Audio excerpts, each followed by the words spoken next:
The old AC's going jolly well. Yes, darling, it seems to be. The old trick worked, you see. We changed the stroke ratio on the crankshaft to get less revs and more horsepower. Do your parents live all on their own out here? No, they've got a couple of Davenport 257s, bought them cheap during the war. Had both the engines rebored, put in a Farrell's Knight and dual piston screw converter, cleaned up an old Lucas 200 distributor, and banged in 4 carburetors. Goes like a rocket. It's not any better, is it, darling? No. I think you ought to give up driving. I can't give up driving, Dora. Who'd look after the Talbot? I mean, the adjustments on those pistons need oiling twice a week, and the tappet clearances... Oh, stop it, Hugo! Sorry. Hugo, you must decide between the car or me. All right, I'll take the car. I love that, Dora. I love the way I can get twice the speed at less revs by a simple adjustment to the timing ratio in a fan-scavenged engine, or by putting the 2 coils into the alternator lead in one of the... Stop here, Hugo! Emergency stop. Oh, jolly good. Look at that, eh? No locking. That's using the new friction liner pads that fit down the turtles. Goodbye, Hugo. Goodbye, love. Hugo? Hugo!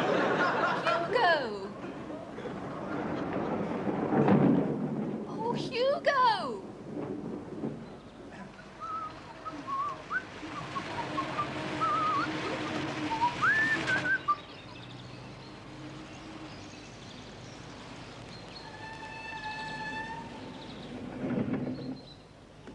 Hello, Hugo, darling. Hello, Mumsy. How about that? Darkstone's Moor here in 41.7 minutes. That's an average of 56. Jolly good old tub. Where's Dora? You know, Ma, that's the first time we've used that rebored cylinder and that new petrol injector feed I was telling you about. Where's Dora?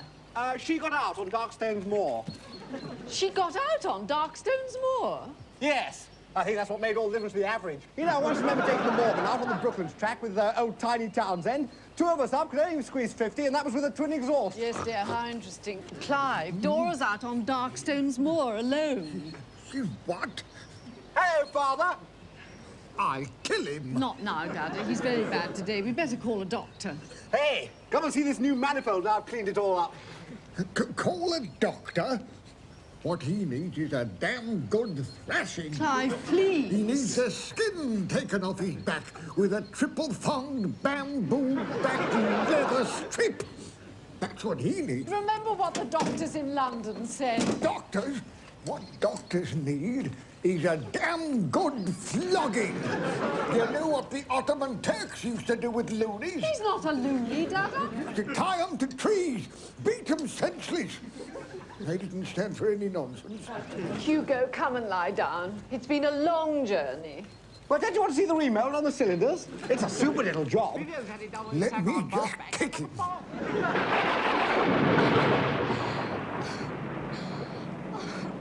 Dora was such a nice girl, dear. She can't have much upstairs if she spends her time with a loony like Hugo. I don't think we should just leave her there, Dada. Damn good for her, if you ask me.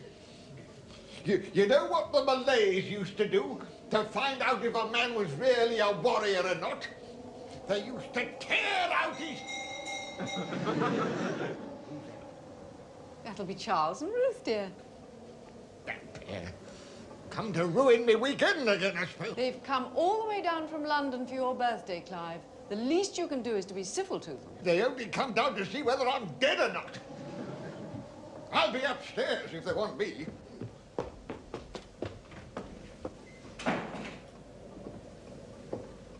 Mr. Charles and Miss Ruth, my lady. Charles! Hello, Mumsy. Hello, Lady Chiddingfold. Hello, Ruth, my dear. I'm so glad you've come. We've had an awful time with Hugo, you know. He left Dora alone on Darkstone's Moor. Yes, we passed her in the car. Oh, very distraught. Not at all well. No, she only had a summer frock on. Poor girl. Yes, Father? He's in his lair, dear. Yeah, well, I better go and say hello. Would you like a cup of tea, Ruth, dear? Well, perhaps something a little stronger, I feel, after that journey, Lady Chiddingfold. Coffee? No, I meant something a little stronger, in the sense of... Bovril with 2 spoonfuls. Or Marmite? No, I was thinking of something more in the line of a whiskey. Bovril and whiskey? No, just the whiskey. Of course, Ruth, my dear. I'm so sorry. I'm in such a damn muddle at the moment. Manners, a whiskey, please. With Bovril, milady. Just a whiskey, Manners.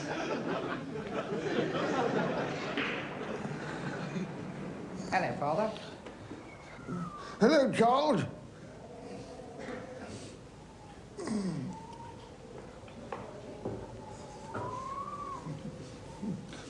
Bloody Oscar Wilde.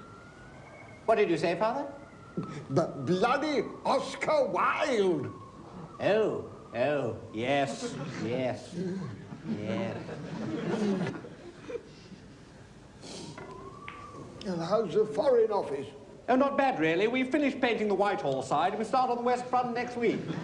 Still no chance of a job inside, eh? No, far too dim. Yes, I suppose so.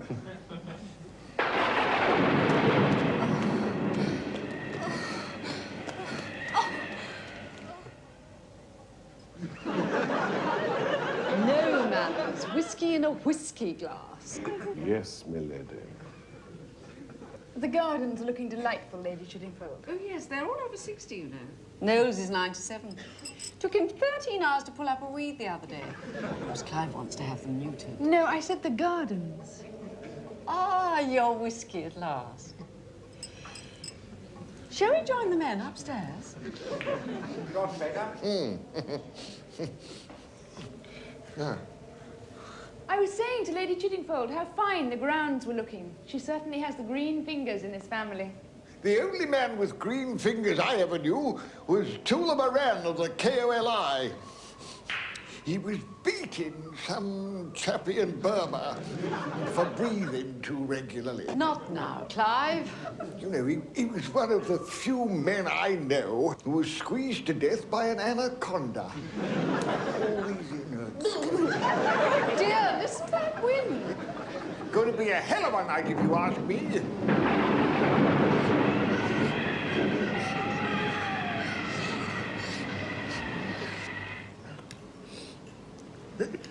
Ever thought the Turks?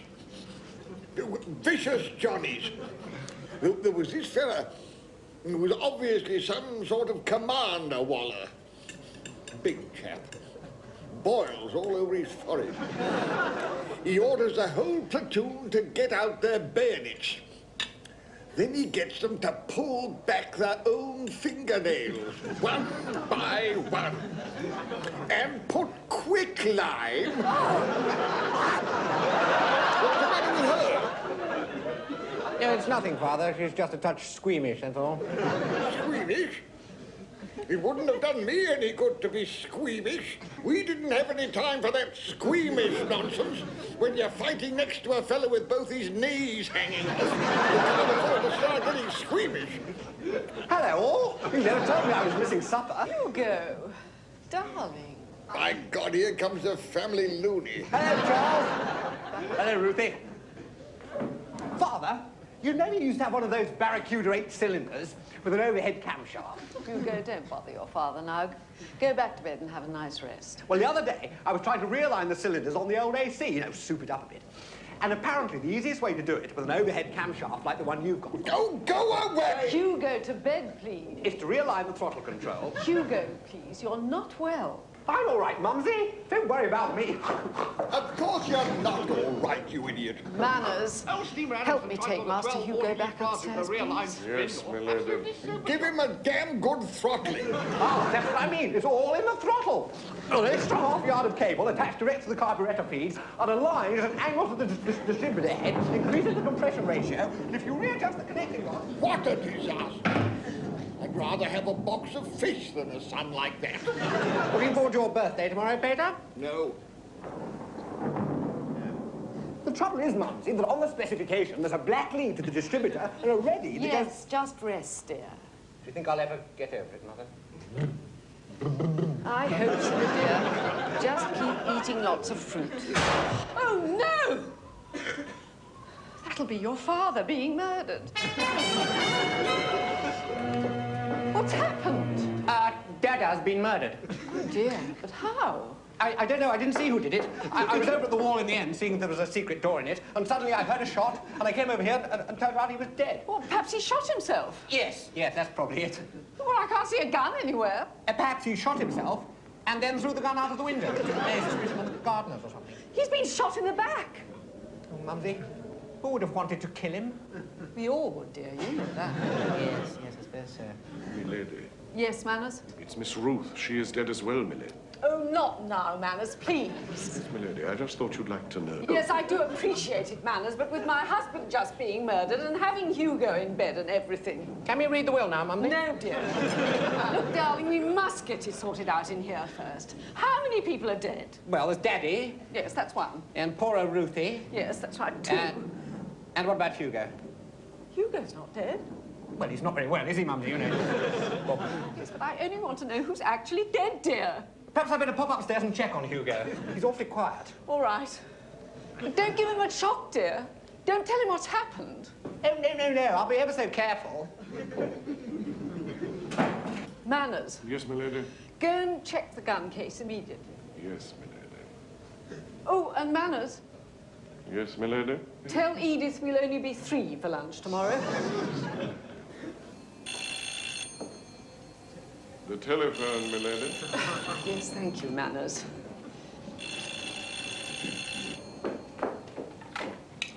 Hello? Hello? Oh, hello, Madge. Yes? Yes? Yeah. Oh, dear, what a shame. I'm so sorry. And he's got to have the whole lot out, has he? Yes, well, I'm sure he'll be better for it. They say that, yes. Oh, yes. Madge, can I ring you back? No, it's just that a couple of people have died and I... What?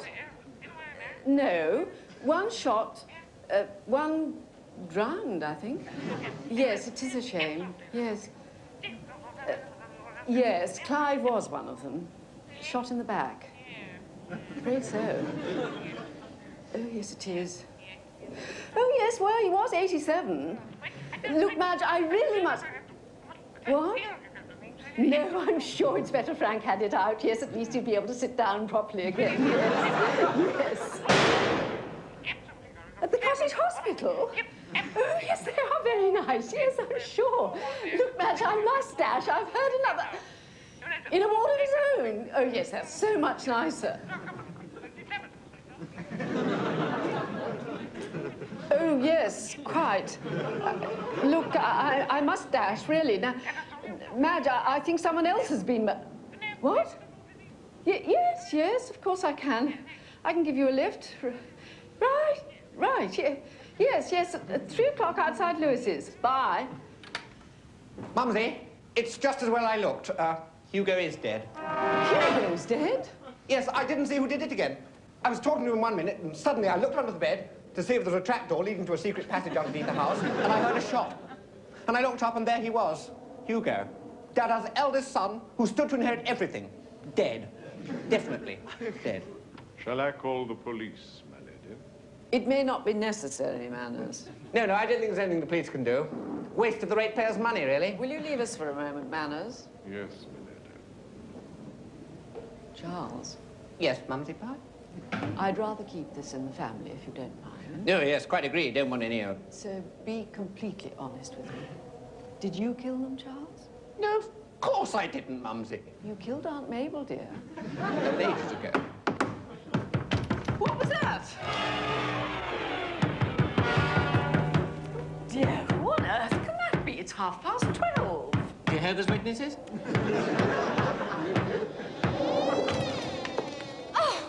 Dora!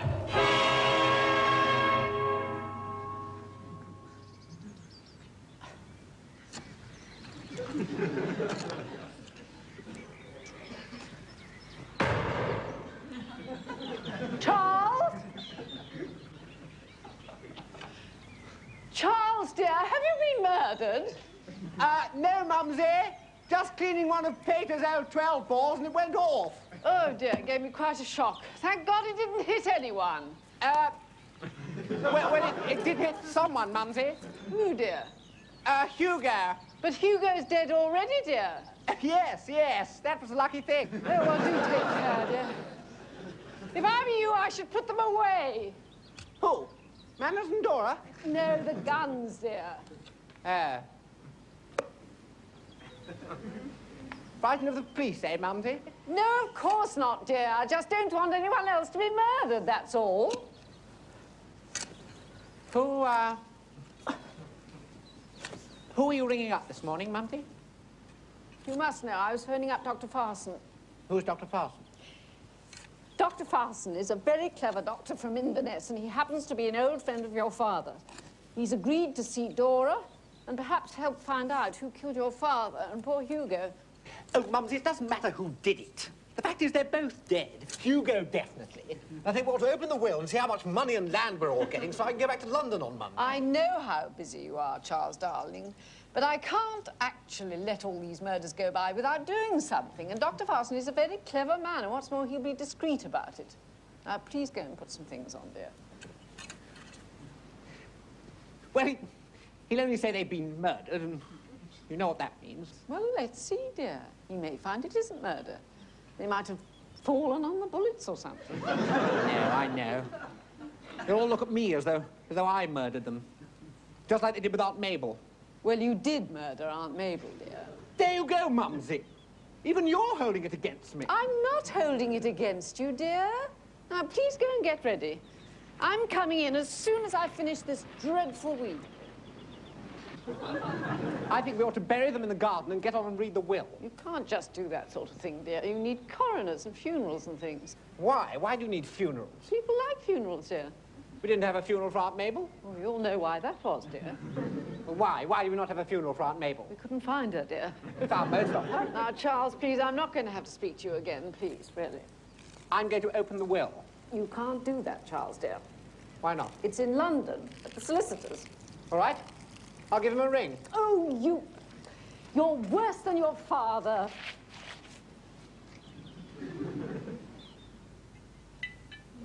Charles, dear, when I write to the Telegraph, do you think I should say passed peacefully away or just passed away? Shot away? Suddenly, perhaps that's better. Yes. Chiddingfold, Sir Clive, suddenly at Moorstones Manor on February the 19th, aged 87. That's rather beautiful, isn't it? Nice and simple. Suddenly shot clean through the head at Moorstones Manor? Charles, dear, it's £4 a line now, you know. I rang the solicitors this morning, Mumsy. Do you know Hugo's left all his money to Dora? How about suddenly in the night? He's left her £14,000 and 17 cars, Mumsy. Poor Dora. Yes, perhaps I'd better pop up and see her. Charles, dear, you will be careful. She's in shock. Yes, I'm only just going to pop up and see if she's any worse, that's all. Charles? Yes, Mumsy? What's that? Oh, just cleaning it, Mumsy. I thought I'd finish cleaning it while I was chatting to Dora. Well, don't point it at her, darling. Oh, no, Mumsy. I know not to do that.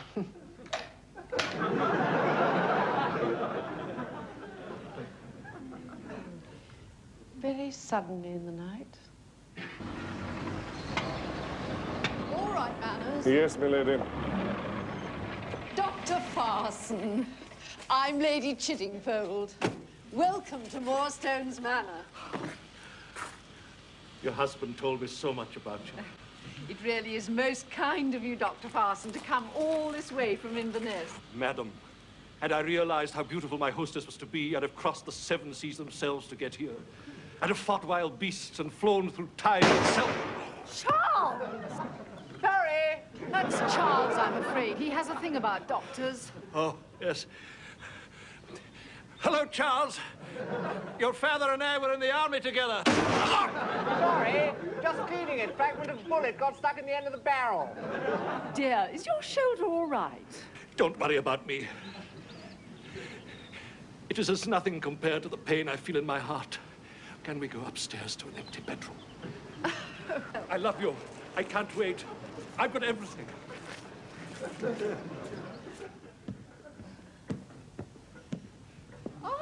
this is my son, Charles. He's the one who's not dead. I was saying what a very beautiful, beautiful woman your mother is. Charles, will you take Dr. Farson up to Dora's room, please? Dora? Yes, my son's fiancée. She was lost on the moor. She arrived in a hysterical state last night. I don't think there's much the doctor can do, Mumsy. She's slipping away fast. In fact, she's probably dead by now. I think she's got pneumonia or cholera. Off you go.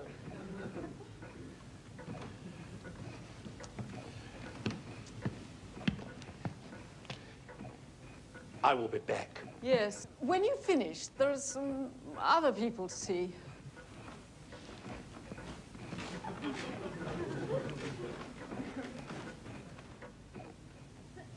How was she? She is in a state of severe shock, Lady Chiddingfold, but I think she'll recover. She had some traumatic experience last night, which she still finds difficult to describe. Is there anything you can do? Well, I rubbed some Vic on her chest. Did that help? Yes. Yes, it did, thank you.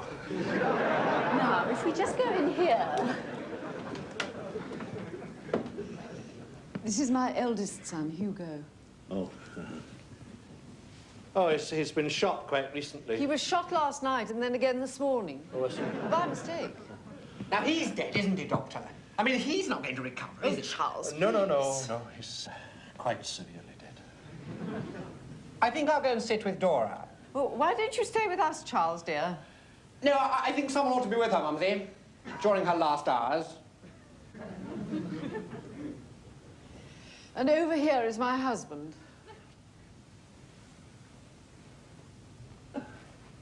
He's dead. Yes. Shot. But can you, for instance, say where from? I know what you're thinking. What? You're thinking I have a false lip. No, I wasn't. What's wrong with a false lip? People have false arms, false legs. Absolutely nothing, I'm sure. All right. I do have a false lip. It's obvious, isn't it? That's what you're thinking. It isn't obvious, Dr. Farson. Of course it's obvious. Juts out when the mouth's closed. It doesn't fit cleanly under the other one. And it can't withstand hot soup. Oh, I was a fool. I thought I'd take the cheap one. For an extra £200, I could have had a new lip. Honestly, Dr. Farson, I really don't know which lip it is that's false. To think that our love should end like I this. think you're rather over-dramatizing the situation, Dr. Farson. I haven't seen you for 12 years. Ah, but I have seen you, Lady Chiddingfold. I have passed this house many times before. I have seen you at the window and in the garden. My heart has been bewitched by you. Oh, Lady Chiddingfold. Oh, my husband. Don't forget your husband. You're supposed to be examining him. There's no point. I know he's dead. He died with a bullet lodged between the sternum and the crevascular nerve, fired from his gun. Dr. Farson, you? How do you think I got here so quickly from Inverness? Because I've been watching this house for weeks, waiting. Just so I could make you mine by destroying all around you. Mine and mine alone. Just you and me. And then this bloody cheap lip lets me down. I love you. I've always loved you. Since that black day you married him instead of me. Ah, Dr.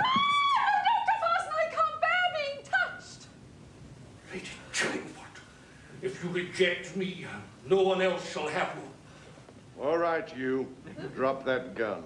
Oh, Manor, thank God you... Stay where you are, milady. You'll get what I gave your husband.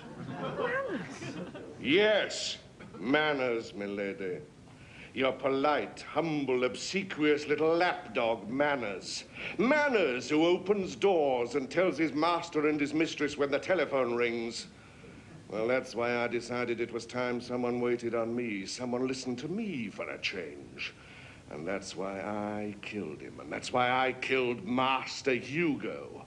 Because I'd had about as much as I could take. Don't believe him. I killed them. No, I killed them. I killed them. I killed them, and I'll prove it to you. Oh, my God! Charles! Charles is upstairs with Dora! He was supposed to be looking after her! Charles! Charles! What have you... Dora! Lady Chiddingfold. I can look after myself. I looked after Hugo, after all. Oh, not you, Dora. Does it surprise you that your idiot son's fiancée wasn't the demure little girl you wanted her to be? She's lying. I killed them. I killed them. To here with cars and carburettors and camshafts. I've borne it for 6 years. I walked back here 40 miles, Lady Chiddingfold. Took a gun from the gun case while you were all stuffing your fat faces, listening to that pig of a husband of yours. And I got rid of them. I got rid of them both. Forever. No, you didn't. I did. I did. Don't believe them, my little rosebud. It was me, honestly. It was me. It was not you, bastard. It was me. Me. You couldn't have done it. You're all talk. I killed Aunt Mabel. Remember that? I killed Aunt Mabel. Oh, come off it! Everyone knows I killed Aunt Mabel. Oh, yes, he did kill Aunt Mabel. They're all lying. I killed them because I wanted to have you all to myself. I stood to gain much more than you. The entire estate, money, wealth, fortune. But I had the classic motive, brooding resentment, festering over a prolonged period, suddenly erupting in a holocaust of violence. You couldn't hate a flea, servant. Don't say that. You can answer the door. You can serve the dinner. But you couldn't kill a garden worm. Oh, no.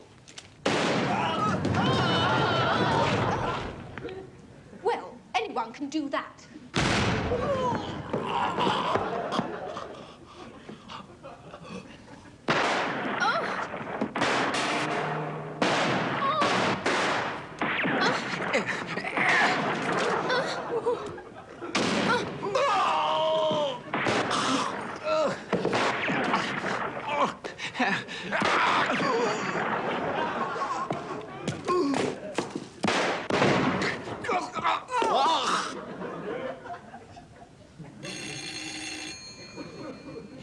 The telephone. Oh, yes, thank you, Manners.